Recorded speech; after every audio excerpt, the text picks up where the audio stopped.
Avani Dias is the host of ABC's current affairs program Hack on Triple J, and she joins us now. Good morning to you, Avani. Hello, how are you? Oh, we are good. Lots of young Australians, though, not so good, and many of them pretty angry, actually, about what Dan Andrews had to say yesterday when he was talking about 9 in 10 Victorians not self-isolating after being tested. So what have young people been telling you about that? That's right, Madeline. It is really interesting in this role as a presenter of Hack. You get this very unique avenue to young Australians all over the country. And when the Victorian government made that announcement about 90% of people not isolating when they have symptoms, more than 50% of people who've been tested not actually staying home, we put that question out to young Australians. We said, if you haven't isolated when you should have, then get in touch. And it's an interesting question because it's basically asking people to own up to breaking the rules. But we were bombarded with people getting in touch saying, I felt the pressure to not isolate for a number of different reasons. Now, we know that young people are more likely than any other age group to be in casual work and not receiving sick leave. And the Victorian government, when they announced those figures, they did say that this was a broader conversation about the nature of insecure work in Australia.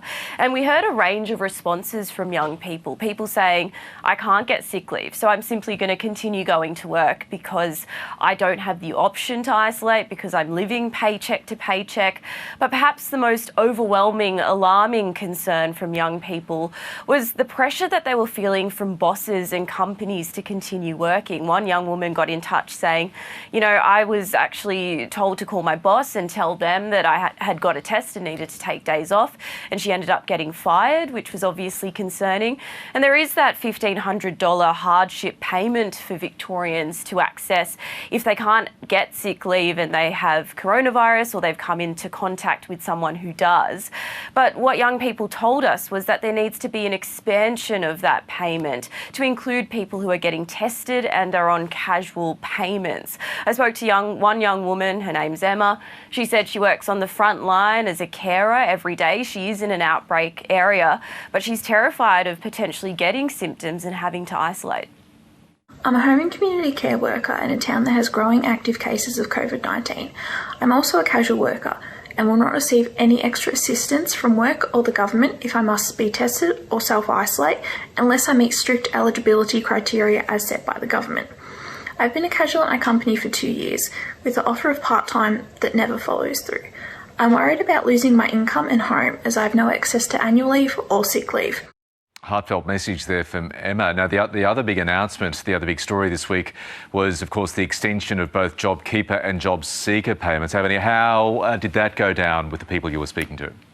That's right, Michael. The biggest concern there were, I guess, the changes to the JobKeeper model in particular. We know that obviously that's changing to a two-tiered model where part-time workers will get a lower payment than full-time workers. And again, people aged 15 to 24 make up the largest proportion of part-time workers in Australia as well. And it was a throwaway line by the Prime Minister, Scott Morrison, when he announced these changes that really stood out to our team.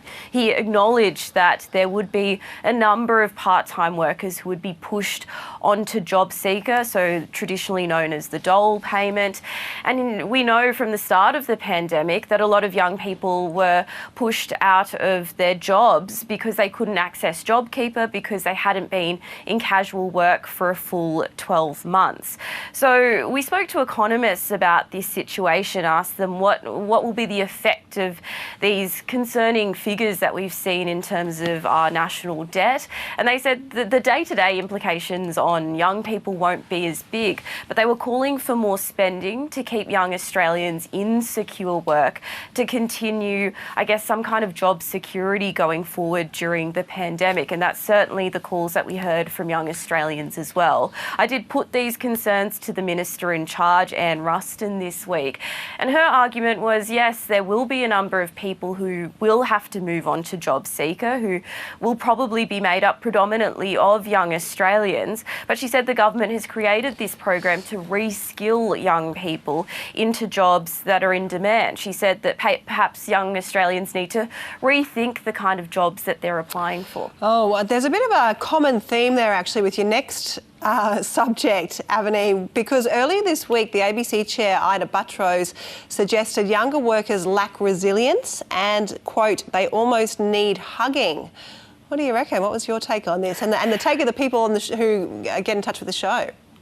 I mean, it's a pretty interesting take there from Ida Buttrose, and I should acknowledge from the outset that these comments she made were to the Australia-UK Chamber of Commerce this week, and they were under Chatham House rules, as it's known. So I guess a forum where people are meant to be able to have free and open debate without worrying about it being leaked to the press. Unfortunately for Ida Buttrose, it did end up getting leaked to the media, and it was pure outrage. People were so angry about Ida's comments.